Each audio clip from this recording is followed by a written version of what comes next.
সবাইকে জয় যিশু। আজকে নতুন আবার একটা ভিডিও নিয়ে এসে আপনাদের সামনে, ভিডিওটা শুরু থেকে দেখতে থাকুন। আজকের কন্টেন্টটা হয়েছে যে প্রভুকে বিশ্বাস করে যে ধরে থাকবে তার জীবনে সব কিছু হবে। সব কিছু বলতে কি, আমাদের জীবনের যে আশা আকাঙ্ক্ষা উদ্দীপনা সেগুলো বাস্তবে রূপায়িত করতে আমাদেরকে প্রভু সাহায্য করবে। কারণ প্রভুই আমাদের সর্বসর্বা, আমাদের মানে বিশ্ব ব্রহ্মাণ্ড যিনি পৃথিবী সৃষ্টি করেছেন, যিনি মানুষও সৃষ্টি করেছেন, তার হাতেই কিন্তু আমাদের সমস্ত কিছু ভার, দায় দায়িত্ব মানে কি নির্ভর করে। তার হাতেই কিন্তু সব কিছু তুলে দিতে হয়। মানে প্রভু যা বলবে সেদিকেই আমাদের কিন্তু এগোতে হবে, কারণ প্রভুই হলো আমাদের জীবনের মালিক। আমরা হলাম তার হাতের তৈরি করা একটা মাটির পুতুল। তা প্রভুকে বাদ দিয়ে কেউ কখনো কোনো কাজ করতে পারে না। তা প্রভু হলো স্বয়ং আদি থেকে শেষ পর্যন্ত চিরকাল যুগ যুগ যুগ ধরে থেকেই যাবে। আমাদের আয়ু যে কয়দিন আছে ততদিন আমরা প্রভুর নাম ডাক যশ করব। প্রভুকে ডাকতে ডাকতে এই পৃথিবী ছেড়ে একদিন আমরা আবার ইহলোকে চলে যাব।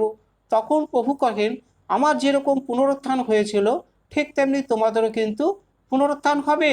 আমার যেরকম অনন্ত জীবন লাভ হয়েছে তোমাদেরও কিন্তু আমি কিন্তু তোমাদের শেষ দিনে উঠাবো। কোথায়? স্বর্গধামে, স্বর্গের দূত হয়ে আজীবনকাল আমরা সেখানে বসবাস করব। তাই প্রভুকে বিশ্বাস করে কোনো মানুষ যদি ধরে থাকে তার জীবনের সব কাজ হবে, হবেই হবে। কারণ প্রভু তো দেওয়ার জন্য পৃথিবীতে এসছে।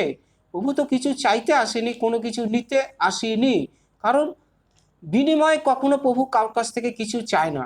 প্রভু আমাদেরকে পরিত্রাণ করার জন্য, সমস্ত রোগ ব্যাধি, দুঃখ কষ্ট, অভাব অনটন থেকে পরিত্রাণ করার জন্য, ভালো করার জন্যই পৃথিবীতে এসেছিল। তাই এই জগতের মানুষ প্রভুকে কিন্তু চিনতে পারেনি। তাই প্রভুকে যখন চিনতে পারলো তখন কিন্তু সবাই আমরা আশ্চর্য জ্ঞান করলাম যে প্রভু হাতের কাছে থেকেও আমরা প্রভুকে কিন্তু অবিশ্বাস করেছি, ঘৃণা অবহেলা করেছি, চিনতে পারিনি।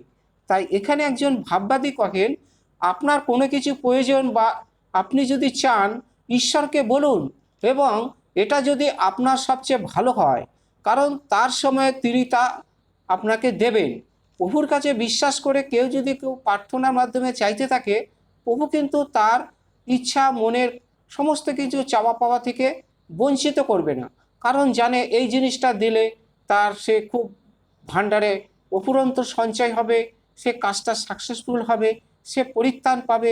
তাই প্রভুর কাছে প্রার্থনার মাধ্যমে চাইতে পারে, সে অবশ্যই পাবে। আবারও কহেন, ঈশ্বরই সব এবং তাকে বাদ দিয়ে আমরা কিছু করতে পারি না। যিশু বলেন, আমাকে ছাড়া তোমরা কোনো কিছু করতে পারো না। জীবন 15 অধ্যায় 5 পদে স্পষ্ট লেখা আছে। কারণ প্রভুই একমাত্র পথ, আমাদের শিলা, আমাদের দুর্গ এবং আমাদের নিরাপদ আশ্রয়স্থল। প্রভুর চরণতলায় যে ঠাঁই নেবে, প্রভুর চোখের পলকে পলকে যে আবৃত হবে, সে তার জীবন ধন্য হয়ে যাবে। সে তার জীবনে কোনো কিছু অভাব অনটন মানে কি কোনো কিছু তার থাকবে না। সমস্ত কিছু কিন্তু তার ঘরে পরিপূর্ণ করে দেবে। কারণ স্বর্গের দূত পাঠিয়ে আমরা কি কি জিনিসটা দরকার, কোনটা প্রয়োজন নেই, সব প্রভু পরীক্ষা নিরীক্ষা করে, আমাদের অন্তরের পরীক্ষা করে। তখন কিন্তু প্রভু আমাদের সেই অনুযায়ী চাহিদাটা মিটিয়ে দেয়। তাই প্রভুকে ছাড়া কখনো কোনো কিছু ভাবা যায় না। তাই প্রভু কহেন, আমি একমাত্র পথ, তোমরা এই পথেই চলো, তাহলেই তোমাদের জীবন ধন্য হয়ে যাবে এবং তোমাদের মঙ্গলময় আশীর্বাদ প্রাপ্ত হবে। তাই প্রভুর উপরে সমস্ত দায় দায়িত্ব, ভার, চাওয়া পাওয়া সমস্ত কিছু সঁপে দিতে হয়। তা প্রভু আমাদের ঠিক সঠিক পথে আমাদের পৌঁছে দেবে, নিয়ে যাবে, এবং আমাদের কাজটা কিন্তু জীবনে সাকসেসফুল হবে এবং আমরা আয় উন্নতি করে সুখে শান্তিতে বসবাস করতে পারবো। তাই কোনো মানুষ যদি প্রভুকে বিশ্বাস করে ধরে থাকে তাহলে তার জীবনে সব কিছু হবে। আজ হোক কাল হোক প্রভু অবশ্যই আমাদের সেই কাজটা করে দেবে, আমাদের জীবনে সাকসেসফুল হবে। তখন আমরা প্রভুর নাম ডাক যশ করব, প্রভুর নামে গৌরব প্রার্থনা করব। হালেলুইয়া। তাহলে আজকের কন্টেন্টটা এই পর্যন্ত। যে প্রভুর উপর আস্থা ভরসা রেখে কেউ যদি চলে, কোনো মানুষ বিশ্বাস রেখে চলে, সে অবশ্যই তার জীবন পরিপূর্ণ হবে। প্রভু তাকে এই দুঃখ কষ্ট ভবসাগর থেকে পার করে দেবে। সবাইকে জয় যিশু। ভিডিওটা যদি একটু ভালো লেগে থাকে একটা সাবস্ক্রাইব দেবেন, কারণ এর থেকে ভালো ভালো ভিডিও কিন্তু আরও আপনাদের কাছে পৌঁছাবে। আর প্রভুর কাছে মিনতি প্রার্থনা, আপনারা সদা সর্বদা ভালো থাকুন, সুস্থ থাকুন।